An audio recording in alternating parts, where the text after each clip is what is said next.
Le soir du premier tour des élections municipales, disais-je, je zappais à la recherche d'un divertissant programme de pure détente lorsque je fis un arrêt sur la chaîne des régions.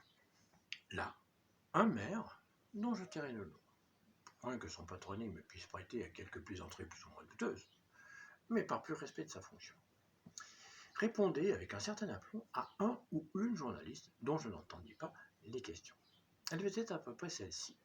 Que pensez-vous du faible taux de participation et était-il nécessaire de maintenir ces élections dans ce contexte sanitaire? Notre brave monsieur le maire laissa entendre que le taux de participation était quasi équivalent aux habitudes françaises.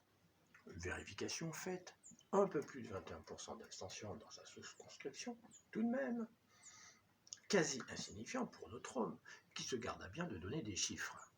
Des chiffres, il en sera pourtant question lors du prochain vote du budget municipal. J'espère pour lui qu'il n'aura pas à justifier d'une hausse des dépenses d'un tel taux en prétextant qu'il est quasi insignifiant. Essayez donc de rouler 21% au-dessus des limitations de vitesse pour voir si c'est quasi insignifiant. Ça, c'était pour rappeler que nous étions dans un programme entièrement dédié aux moyens de locomotion au cas où.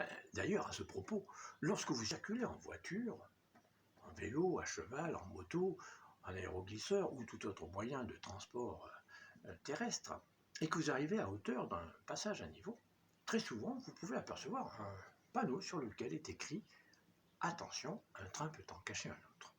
Ce soir-là, il eût été nécessaire de mentionner « Attention, une absurdité peut en cacher une autre », en précisant, plus énorme encore, notre brave monsieur le maire, en spécialiste avisé, conclua avec autant d'assurance et de fierté: un maire est élu pour 6 ans, dans 6 mois, on n'entendra plus parler du coronavirus.